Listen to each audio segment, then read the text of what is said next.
नमस्कार दोस्तों, आप सभी का फिर से स्वागत है एक नई वीडियो में। दोस्तों हम लोग आज करने वाले हैं भारतीय संविधान का टॉप 30 क्वेश्चंस को। तो आप लोग अपने साथ कॉपी और पेन लेकर के जरूर बैठिएगा ताकि आप लोग क्वेश्चन को नोट कर सकें। ठीक है, तो चलिए दोस्तों हम लोग आज का वीडियो शुरू कर लेते हैं।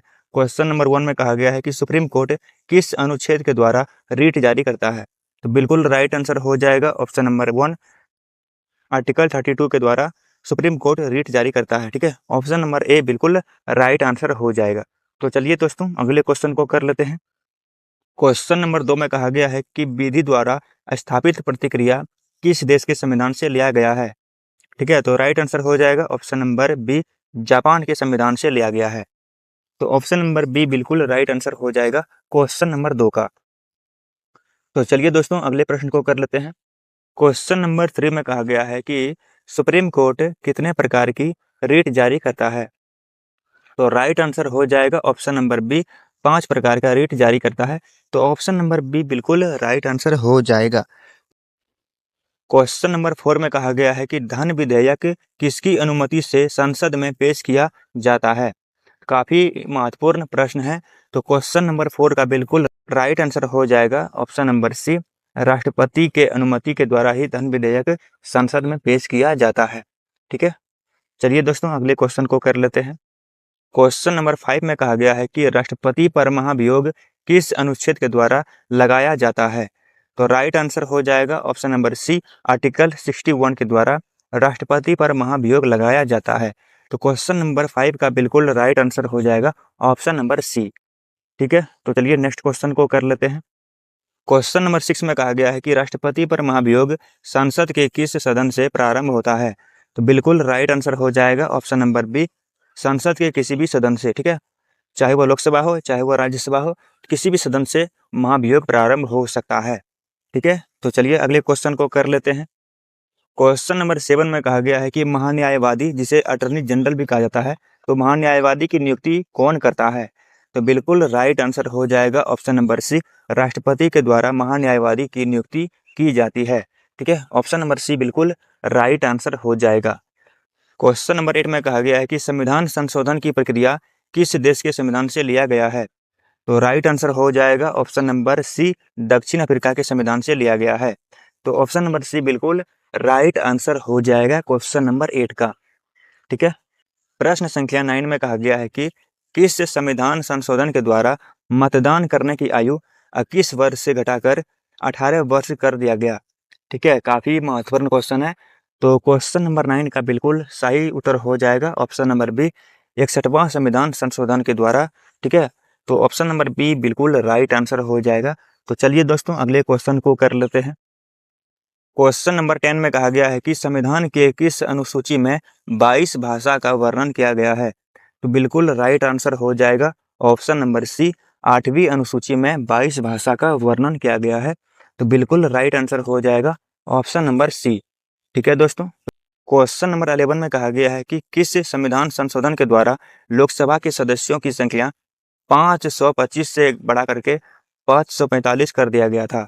ठीक है, तो राइट आंसर हो जाएगा ऑप्शन नंबर ए, 31वां संविधान संशोधन के द्वारा सीटों को बढ़ाया गया था। ठीक है, तो ऑप्शन नंबर ए बिल्कुल राइट आंसर हो जाएगा। तो चलिए दोस्तों अगले क्वेश्चन को कर लेते हैं। तो उपाधियों का अंत संविधान के किस अनुच्छेद में वर्णन है।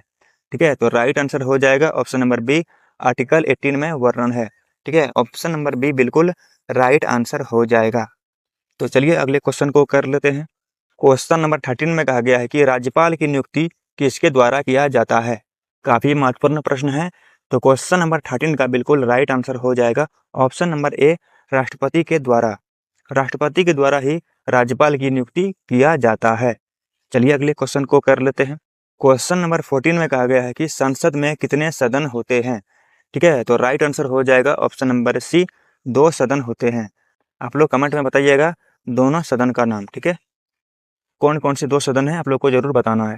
तो चलिए दोस्तों अगले क्वेश्चन को कर लेते हैं। क्वेश्चन नंबर 15 में कहा गया है कि दल बदल से संबंधित प्रावधानों का उल्लेख किस अनुसूची में किया गया है। तो बिल्कुल राइट आंसर हो जाएगा ऑप्शन नंबर बी, अनुसूची 10। ठीक है, ऑप्शन नंबर बी बिल्कुल राइट आंसर हो जाएगा क्वेश्चन नंबर 15 का। ठीक है, तो चलिए दोस्तों अगले प्रश्न को कर लेते हैं। क्वेश्चन नंबर 16 में कहा गया है कि बदुआ मजदूर अधिनियम कब पारित हुआ था? तो बिल्कुल राइट आंसर हो जाएगा ऑप्शन नंबर ए 1976 में बदुआ मजदूर अधिनियम को पारित किया गया था। ठीक है, ऑप्शन नंबर ए बिल्कुल राइट आंसर हो जाएगा। तो चलिए दोस्तों हम लोग अगले क्वेश्चन को कर लेते हैं। क्वेश्चन नंबर 17 में कहा गया है कि संविधान के किस भाग में मौलिक कर्तव्य का उल्लेख है? तो बिल्कुल राइट आंसर हो जाएगा ऑप्शन नंबर बी भाग 4 का ए में मौलिक कर्तव्य का उल्लेख है। ठीक है, तो चलिए दोस्तों हम लोग अगले क्वेश्चन को कर लेते हैं। क्वेश्चन नंबर 18 में कहा गया है कि मौलिक कर्तव्य किन पर लागू होते हैं? ठीक है, तो बिल्कुल राइट आंसर हो जाएगा ऑप्शन नंबर ए केवल नागरिकों पर ही मौलिक कर्तव्य लागू होते हैं। ठीक है, ऑप्शन नंबर ए बिल्कुल राइट आंसर हो जाएगा। तो चलिए दोस्तों हम लोग अगले क्वेश्चन को कर लेते हैं। प्रश्न संख्या 19 में कहा गया है कि भारतीय संविधान में कितने मौलिक कर्तव्य हैं? काफी महत्वपूर्ण क्वेश्चन है। तो क्वेश्चन नंबर 19 का बिल्कुल सही उत्तर हो जाएगा option number C 11। 11 option number C बिल्कुल राइट आंसर हो जाएगा। ठीक है, क्वेश्चन नंबर 20 में कहा गया है कि राष्ट्रपति का निर्वाचन मंडल किस अनुच्छेद में उल्लेख है? तो राइट आंसर हो जाएगा ऑप्शन नंबर डी अनुच्छेद 54 है ना, आर्टिकल 54 ऑप्शन नंबर डी बिल्कुल राइट आंसर हो जाएगा। तो चलिए दोस्तों अगले क्वेश्चन को कर लेते हैं। क्वेश्चन नंबर 21 में कहा गया है कि किस अधिनियम के द्वारा कलकत्ता में सुप्रीम कोर्ट की स्थापना किया गया था? तो बिल्कुल राइट आंसर हो जाएगा ऑप्शन नंबर ए 1773 का रेगुलेटिंग एक्ट के द्वारा ही सुप्रीम कोर्ट की स्थापना कलकत्ता में किया गया था। तो चलिए दोस्तों अगले क्वेश्चन को कर लेते हैं। क्वेश्चन नंबर 22 को कर लेते हैं। संविधान सभा का अस्थायी अध्यक्ष किसे चुना गया था? ठीक है, तो राइट आंसर हो जाएगा ऑप्शन नंबर सी राजेंद्र प्रसाद, है ना, Rajendra Prasad option number C बिल्कुल राइट आंसर हो जाएगा। क्वेश्चन नंबर 23 को कर लेते हैं। संविधान सभा के संवैधानिक सलाहकार कौन थे? तो राइट आंसर हो जाएगा option number B N N राव। बी एन राव ही संविधान सभा के संवैधानिक सलाहकार थे। ठीक है, ऑप्शन नंबर ए बिल्कुल राइट आंसर हो जाएगा।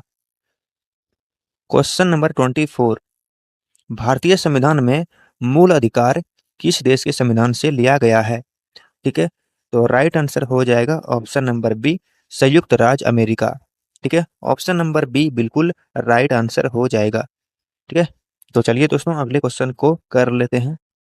प्रश्न संख्या 25 में कहा गया है कि अनुच्छेद 5 से लेकर 11 तक किसका उल्लेख है? ठीक है, तो राइट आंसर हो जाएगा ऑप्शन नंबर सी नागरिकता। नागरिकता का उल्लेख आर्टिकल 5 से लेकर आर्टिकल 11 तक किया गया है। क्वेश्चन नंबर 26 में कहा गया है कि भारत के मूल संविधान में कुल कितनी अनुसूचियां थी? ठीक है, तो राइट आंसर हो जाएगा ऑप्शन नंबर ए 8। ठीक है, ऑप्शन नंबर ए बिल्कुल राइट आंसर हो जाएगा। तो चलिए दोस्तों अगले प्रश्न को कर लेते हैं।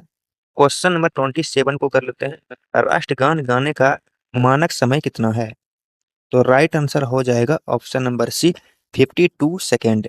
52 सेकेंड ऑप्शन नंबर सी बिल्कुल राइट आंसर हो जाएगा। ठीक है, प्रश्न संख्या 28, कैबिनेट मिशन का गठन कब किया गया था? तो राइट आंसर हो जाएगा ऑप्शन नंबर बी 1946 में कैबिनेट मिशन का गठन किया गया था। तो ऑप्शन नंबर बी बिल्कुल राइट आंसर हो जाएगा। ठीक है, तो चलिए दोस्तों अगले प्रश्न को कर लेते हैं। क्वेश्चन नंबर 29 में कहा गया है कि सर्वोच्च न्यायालय के न्यायाधीश को उसके पद से हटाने का अधिकार किसे है? तो बिल्कुल राइट आंसर हो जाएगा ऑप्शन नंबर बी राष्ट्रपति। ठीक है, राष्ट्रपति को ही अधिकार है कि सर्वोच्च न्यायालय के न्यायाधीश को हटा सकते हैं।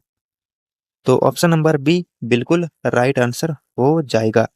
तो चलिए दोस्तों अगले क्वेश्चन को कर लेते हैं। क्वेश्चन नंबर 30 में कहा गया है कि लोकसभा और राज्यसभा का संयुक्त अधिवेशन किसके द्वारा आहूत किया जाता है? तो क्वेश्चन नंबर 30 का बिल्कुल राइट आंसर हो जाएगा ऑप्शन नंबर सी राष्ट्रपति। ठीक है, ऑप्शन नंबर सी बिल्कुल राइट आंसर हो जाएगा राष्ट्रपति। तो दोस्तों हम लोग आज के इस वीडियो में भारतीय संविधान का टॉप 30 क्वेश्चंस को किए। तो वीडियो अगर अच्छा लगा हो तो वीडियो को लाइक करिएगा और चैनल को जरूर सब्सक्राइब कीजिएगा। मिलते हैं अगले टॉपिक के साथ। आप लोग पढ़ाई करते रहिए। जय हिंद, जय भारत।